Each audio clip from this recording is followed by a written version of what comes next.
Municipal કોર્પોરેશનની સર્વાંગી વિકાસ માટેની એક સ્ટેન્ડિંગ કમિટીની બેઠક હતી। આ બેઠકની અંદર કુલ 63 દરખાસ્તો હતી।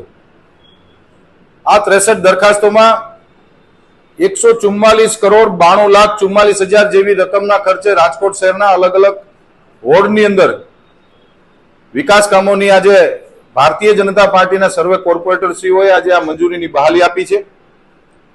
કુલ 63 દરખાસ્તની અંદર 2 દરખાસ્તને વધુ અભ્યાસ અર્થે પેન્ડિંગ રાખવામાં આવી છે અને એક દરખાસ્ત જે મોરબી રોડ ઉપર ગાંડીવેલ અને જે રાજી નદીના પટની અંદર જે ગાંડીવેલ કામ કરતી કંપની છે, એજન્સી છે, એને 2 વર્ષનો કોન્ટ્રાક્ટ હતો ને વધુ 1 વર્ષ માટે એને કામ માટેની એક દરખાસ્ત માનનીય મ્યુનિસિપલ કમિશનર બ્રાન્ચમાંથી આવી હતી।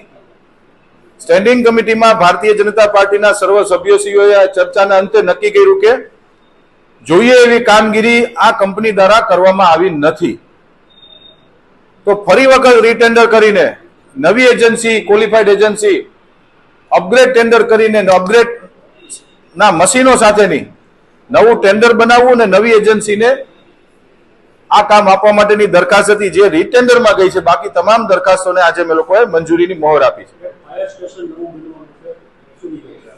રાજકોટ મહાનગરપાલિકા દ્વારા ફાયરના સેટઅપની એક દરખાસ્ત હતી અને ફાયર સ્ટેશનની દરખાસ્ત હતી। આ બંને દરખાસ્તોમાં નવું જે ફાયરનું સેટઅપ અને નવા ફાયર સ્ટેશન રાજ્ય સરકારની સૂચનાથી 2 લાખની વસ્તીએ જે એક ફાયર સ્ટેશન બનાવવાનો જે સરકારની સૂચનાઓ આવી એનું ઇમ્પ્લિમેન્ટેશન, એનું અનુકરણ કરીને આ દરખાસ્તને પણ મંજૂર કરવામાં આવી છે।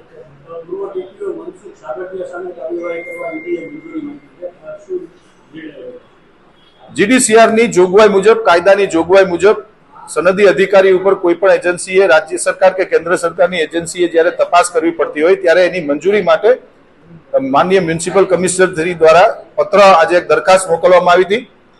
એ પણ દરખાસ્તને મંજૂર કરી અને જનરલ બોર્ડમાં આ દરખાસ્ત જશે। આવનારા બોર્ડની અંદર મંજૂર કરીને સરકારે જે અમને નિર્ણય અને જે સરકારની જે લેખિત સૂચનાઓ આપી એનું અમે અનુકરણ કરી રહ્યા છીએ।